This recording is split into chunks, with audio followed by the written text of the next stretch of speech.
I don't see myself ever leaving the airport or ever getting out of GA. I think being able to go out and fly this or fly the Edge and just constantly improve is kind of what I'm looking to do.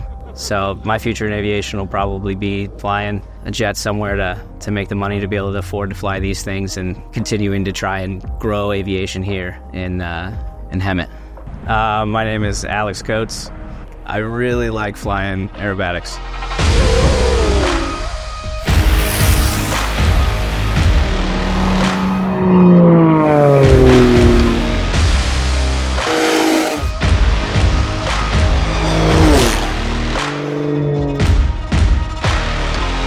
My path to, getting to where I am now started like everybody else's, going to just the local flight school at the local airport and getting my private pilot license up through my instrument, commercial, and then I became a CFI, and I ended up instructing for a while until I hit that magic 1,500 hours, and then did the regional airline thing, and then ultimately ended up at the job I have now, flying the Learjet. What does it take to be an aerobatic pilot? It honestly takes desire. I mean, along with money and time, you really have to want to do it. One of the things my buddy told me is like, how much does it, cost to fly aerobatics? And he said all of it, because it doesn't matter how much you have. You're going to put all of it into it with these airplanes, and I think that's pretty much what it takes to go, and it's just a desire. I grew up in the suburbs of Chicago and grew up going to Oshkosh every year, and my dad was always infatuated with aerobatics, and he kind of got me into it, and we would always go over to the IAC pavilion and see all the aerobatic planes, and his dream airplane was the Kristen Eagle. And then about 6-7 years ago, after seeing them fly at Oshkosh, we decided to get one, and that was my first tailwheel airplane that I ever flew, and started slowly learning aerobatics over time. I had a mentor, his name was Norm Mannery. He kind of helped me with the intro to all the different spin sequences and stuff, and then through YouTube and a lot of books, was able to kind of just start building on it with a couple different aerobatic pilots out here at Hemet.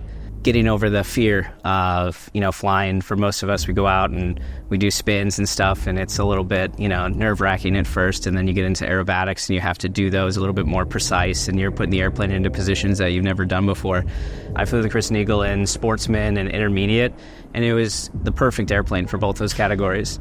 As you move up in category, especially out here with the heat in the summer, it became a little bit more difficult to compete in the Kristen Eagle. It'll still go out and fly the advanced sequence, and it could do everything that you need to do in advance.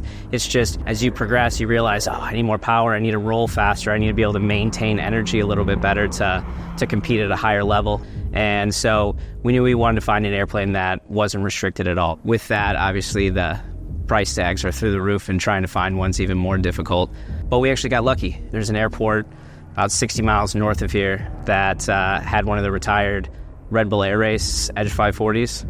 And we heard, from a friend that it was just sitting up in a hangar. So we started talking to the guy who was formerly owned by Christian Bolden, who was a racer in the Red Bull Air races. From the time we saw it to the time we bought it was about a year. It took that long to try and find a bank to agree to loan us the money and also come up with the money to be able to put a down payment on it. Nobody wanted to touch it.